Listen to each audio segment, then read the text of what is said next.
But the basic premise that the basic challenge and opportunity that we run into then is, so how do we take all of these insights about humans and human mind, and how do we then understand the ways to leverage these new technologies and try to be able to have the best of both worlds? How do we use these technologies, and how do we align them with our insights about the human brain? So our next speaker is Al Adamsen. So and I have to always have the list of all the things that he does. So he's an analyst, an advisor, a coach, host of a popular podcast.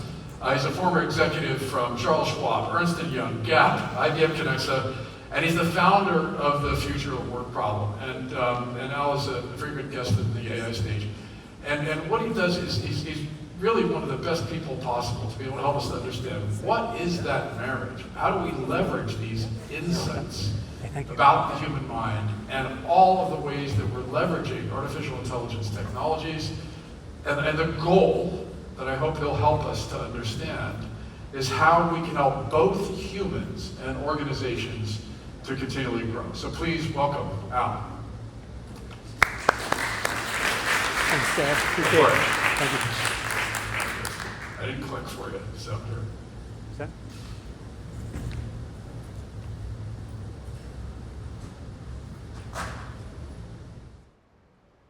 Outstanding. Thanks, Gary.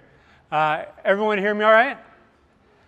All right, first off, thank you for having me. Thank you for prioritizing this session.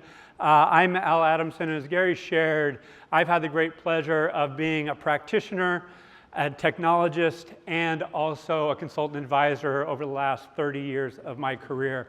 I'm also a father. Our son is 24, our daughter's 22. I have lived and worked in the former Soviet Union, Moscow and Kiev in the mid to late 90s. I've been held against my will, beaten over the head. I have 12 screws, 3 plates in my face. My capacity for BS does not exist. This is a very serious time. I'm worried about our kids' future. And so what I do in the Future of Work project is I talk to executives on how they are preparing for the future in the age of AI and ongoing disruption. And I am saddened by our lack of preparedness, and I want to do something about it. And I hope, because you are here, that you want to do something about it that's meaningful. I'm really, really concerned about this. A lot of AI initiatives are being driven out of IT with little regard to how it's impacting HR, or more importantly, the workforce at large. I would ask for a nod of heads. How much is that true in your specific organization? But I know in the conversations that I've had that this is happening. That AI is here, it's supposed to do something good, let's just throw it in and be damned. People will figure it out. And that has costs.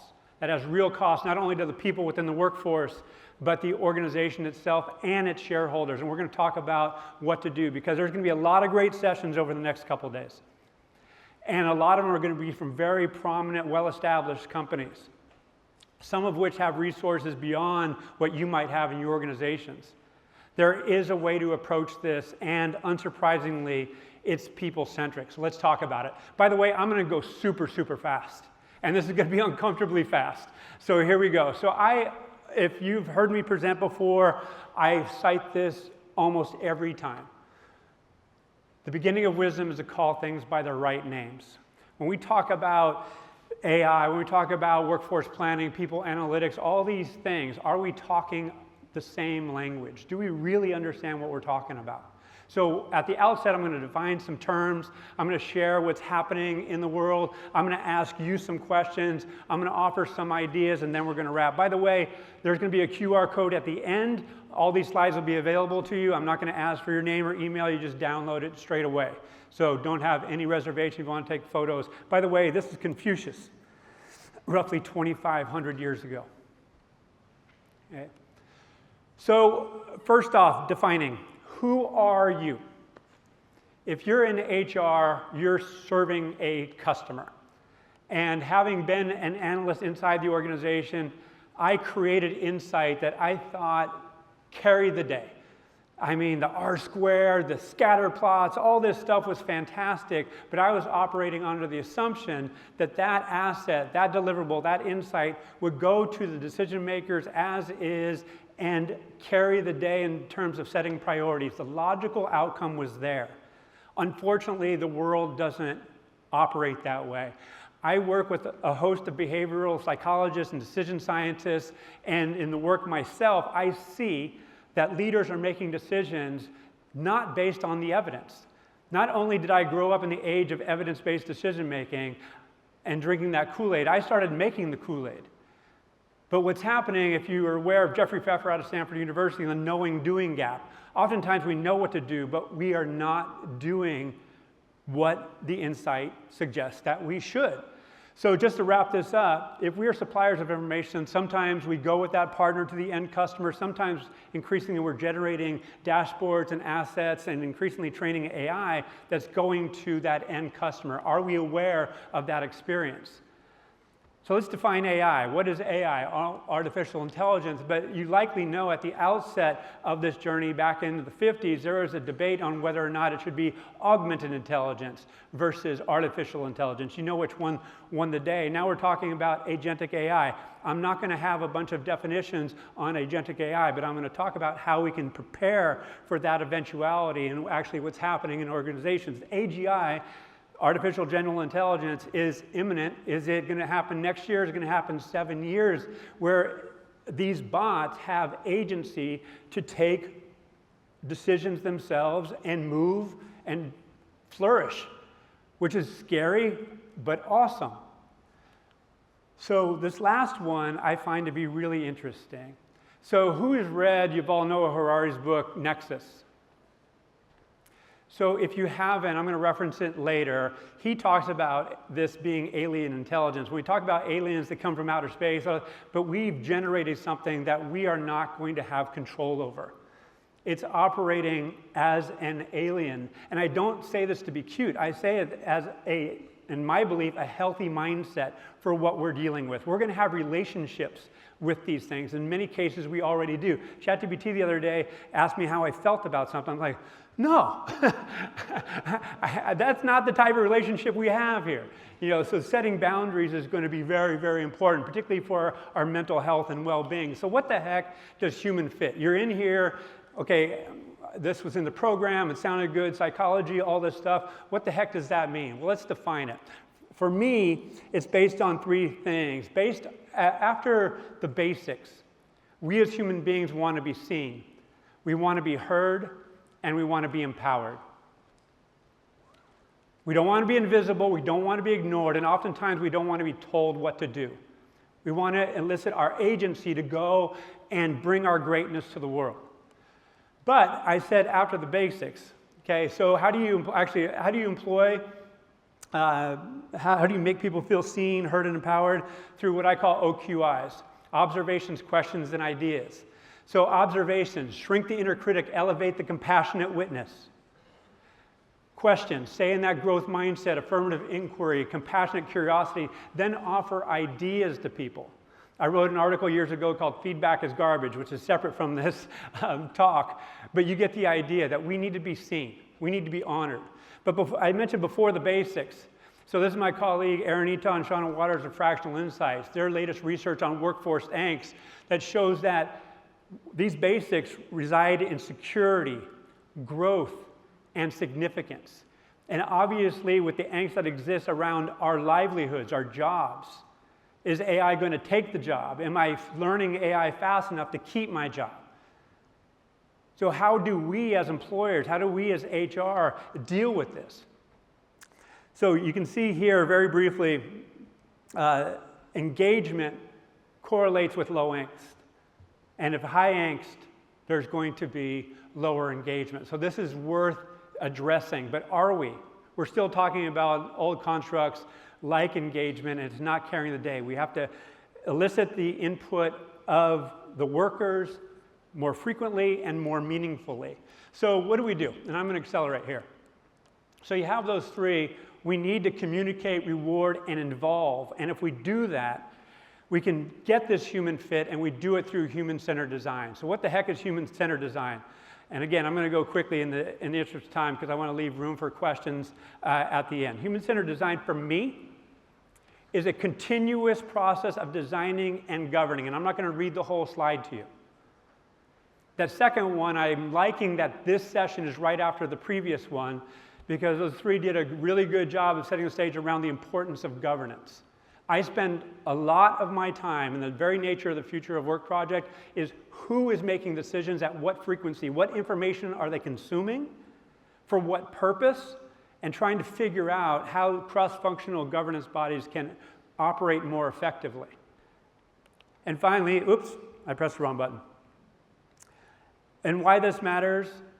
Because, and again, I'm not going to push on anything anybody ever says, but I say this as an observer, compassionately. I hear a lot about AI first transformation, AI first. Organizations by definitions are human beings. And I would like to see, and I passed over it quickly, the humans involved in redesigning work. You likely know ServiceNow actually rewards their employees for finding new applications of AI in their organizations. Oftentimes, the people closest to the work are the best equipped to design how work can be done in the future. But there's a fear that's holding that process back. So being human fit, applying human-centered design, for me, is where it starts. So what are these 5 core principles? I'm going to come back to this later. So it's purpose-aligned, psychologically safe, again, which was mentioned in the previous session. Decision supportive, I cannot emphasize. I would love for you. By the way, how do you make decisions? And this is a bit of a rhetorical question.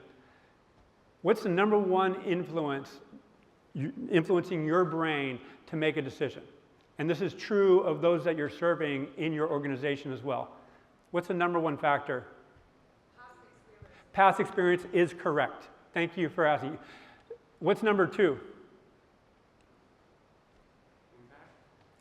Impact, it's influence from those in your trusted network, whether it be your friends or your direct reports. And lastly, it's based on leading practices, emerging ideas, what you see in the media increasingly. That's not, so what's the number one reason people leave organizations? Anyone? What's that? Their boss. So I'm not going to pick on you, but that research is over 30 years old. It's done by a Gallup, and that's a myth. Why do people leave your organization? I have no idea. I think it would be a good idea to study it because that's going to be different per job family over time. So we have to study what is going on an ongoing, recurring basis to truly make wise decisions. So this is what's happening in the world. And again, I'm going to accelerate because I mentioned at the outset, if you walked in late, that I'm going to go fast, and I'm going to do that right now. So this is about how work not only is being done currently, but how it will be done in the future. So in your organizations, you're either probably seeing regular employees going down, there's layoffs, consultants and contractors are increasing, and outsourcing, robotic automation, AI has been invested in and will continue to be invested more. And this, with Gen AI, is even more, and this is going to continue. Which invites the question, does your organization have a work strategy? Do you have a cross-functional body that is IT, HR, operations, finance, on down the line, that's looking how work gets done and optimizing for this over time? I wrote an article, HR's role in managing the amoeba, because this is amoeba. This is going to shift and move based on the business strategy, based on the external environment. So think about this, hold this thought as we go. And again, I'm going to accelerate. So I'm not going to go through this slide again. You can look at this after the fact. But this is effectively contending there's massive investment going into AI. Our adoption sucks. Okay, that's a reality. You can see bottom right there, 95% of generative AI pilots yield no measurable business impact or tangible P&L outcomes. That's an MIT study that just came out a couple months ago. But herein lies this human fit opportunity, and I cite Fractional Insights. AI maturity and AI readiness is more behavioral than technical. It's more behavioral and technical, so we have to study how people think, feel, interact, and grow over time. And again, governance is a real opportunity. So if you're here in this session by this time, you're probably like, oh man, Al, you're saying all this stuff. You got this conference, you get all this information coming. We are overwhelmed. We are overwhelmed by media, and it's really, really hard to decipher what is actually meaningful and actionable to us at that point in time. So we have to be very, very discerning about the information that we consume. That means saying no. That means commissioning projects that are timely, relevant, actionable under the system for which we are responsible at that point in time. That's ongoing learning. That's not just reading a magazine, scrolling LinkedIn or other social media. So meanwhile, our workers are overwhelmed. They're absolutely exhausted. They're confused. There's this angst. And again, I cited Yuval Noah Harari. I'm going to cite two things in this. Myths are stronger than facts. I cited the myth earlier. You need to invest time, effort, and money in gathering evidence. This does not happen easy. If you're at the initial session with David Green, my longtime friend and co-founder at Insight 222, he cited the fact that you need to create an A+ people analytics function. I 100% agree. I built the capability at Gap Inc. over 20 years ago. That said, you don't have to do it all internally. You can leverage external resources to help you study and understand what's happening in your workforce. But this idea of more information is better, we have to get out of our head, particularly now given how easy it is to generate information. Okay. So finally, on this front, and then I'm going to get into the last section, and if we have time, I'm going to leave time for questions. If not, I'll be roaming around for the next couple of days. CEO respondents say they expect growth rates in AI to spend more than double over the next 2 years. I am really, okay, that's great. They're going to buy tech. How the heck is it going to be adopted given the numbers previously shared? And you see here more than half European countries have yet to scale a truly transformative AI investment. So when we talk about an AI bubble, this is what I am seeing. It's like there's a lot of wheels spinning, there's a lot of talk happening, yet I see the business readiness of leaders cross-functionally to take appropriate action at speed, at scale, and in sustainable ways, lacking considerably, and that's what we're trying to solve for in the Future of Work project, and I'm going to give some ideas on how to make that happen shortly. So why is this happening? Why is this investment happening? Well, accelerate innovation, time to market, elevate productivity, adapt faster to customer needs, improve efficiency and effectiveness, mitigate risk, enable scaling, and coming back to that notion of productivity, individuals, groups, and organizations, individual teams, groups, and organizations more productive. What the heck does productive mean? Who measures productivity well in your organization? If you've been any type of analyst, productivity is really, really tough to get after. There's so many underlying variables that impact that math. Is it worthwhile? Absolutely. But at the end of the day, what's this about? It's about making more money. At least in the US, this is what it's about. Are people and organizations the most important asset any longer? Or is it AI? Where's the budget going? Where are the behaviors going? Where are the decisions going? I am concerned, because as good as AI might be in doing many of these things, it's not going to be absent of the human. So how do you deal with that? So here's what reality is happening. We as human beings have pressure and problems. We have this work-life juggle. We have changing complexity internally, externally in our organizations. We're challenged to do more with less. We have this overloaded, underappreciated sense of experience within a lot of organizations. And meanwhile, we don't acknowledge that AI itself creates work. Have anybody experienced this? It's like, oh, it's going to make me more efficient, but it's actually creating work. So is that appreciated? Oftentimes, no. Have you been asked in an employee survey or something similar, or I talked to a bot about your experience with AI, and has it made you more efficient and more effective, or has it actually elevated your workload? Sometimes it has, sometimes it hasn't. So this is the Edelman Trust Barometer in 2023. It is more important than ever that employers rethink what work means to their employees. So this is 2023. And I put this up for a reason. Because in 2023, you can see, and if you go back to 2022 and automation and lack of training and skills, The question is, I worry about losing my job due to one or more of these reasons. Automation. So if you go back to 2022, so 46 minus 4 is 42. 42% were worried about automation displacing their job. Fast forward to 2025, the lack of training and skills up 12 percentage points, up 16 percentage points here in 2025 from 2022 numbers.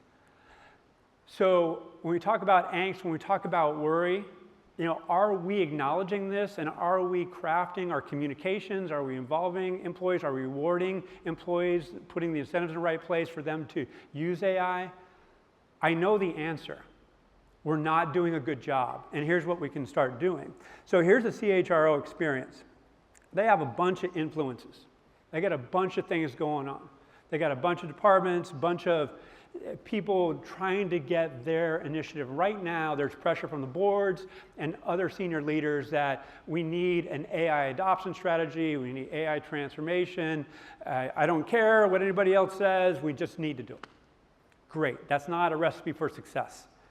How do we get to a better place? So I went at the outset and talked about us being suppliers of information, and I'd like us to really take this point home. We're also customers of the data within the system.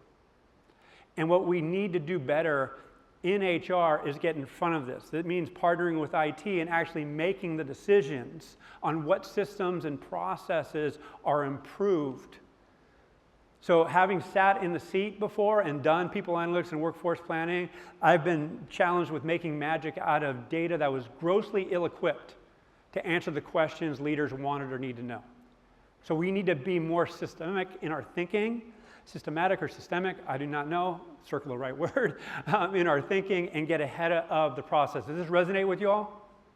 All right, it's not easy, but it goes back to this notion of governance. First who, then what? Again, this is really concerning because I heard already twice today is that AI initiative, AI transformation, all this stuff, but get the right people in the room.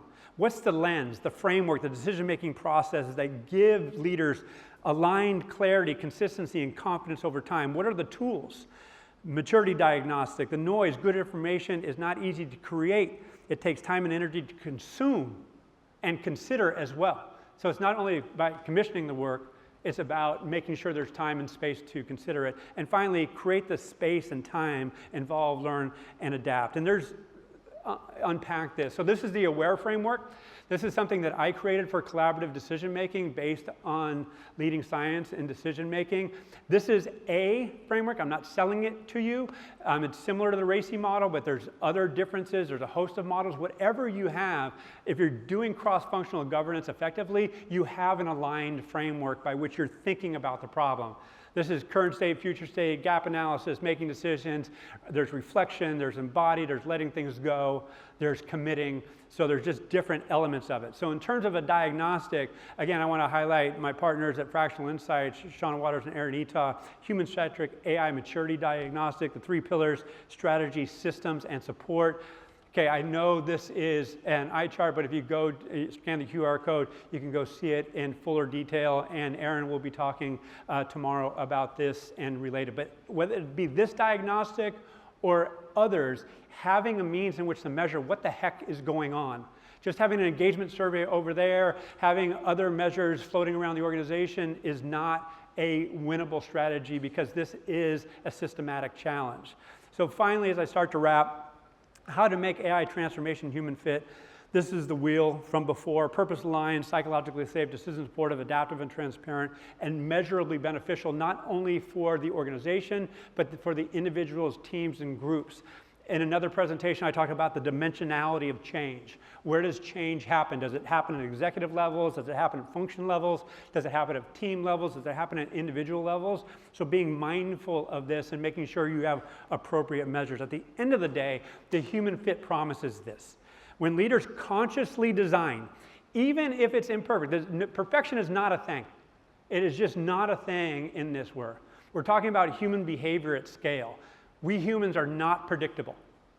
We're not. Can we mitigate the risk? Can we get directionally correct on where things might go? Absolutely yes. But we have to be curious about, we cannot assume people think and feel a different way. We have to supply that agency and empower others, seen, heard, and empower. So those systems can then adapt at speed, at scale, and in sustainable ways. Critical needs in the age of AI and ongoing disruption, because AI is not going away, nor is the disruption. And in that regard, I apologize about what's happening in the US. I'm doing the best I can, all right? Give me a break. So finally, human-centered design is essential. I have a misspelling word. Is essential for managing risk and elevating the probability that AI and other technologies deliver on their promise to organizations and their stakeholders. Not employing it as guesswork, thus simply irresponsible. I am so sad I misspelled that. I'll get over it. So finally, thinking AI, it might be helpful, but don't just take on those myths that it's going to save the day. Let's find out. Let's partner with IT. Let's partner with operations. Let's partner with finance and others. Let's create that cross-functional governance. Let's learn, let's iterate, and adapt over time. So with that, there's the QR code. Merci, gracias, danke, grazie, thank you. If the future is going to work for humans, it must be designed by and for humans. So, as I often say, live consciously and create consciously. So thank you all. Super appreciate you being here. You have a great conference. All right.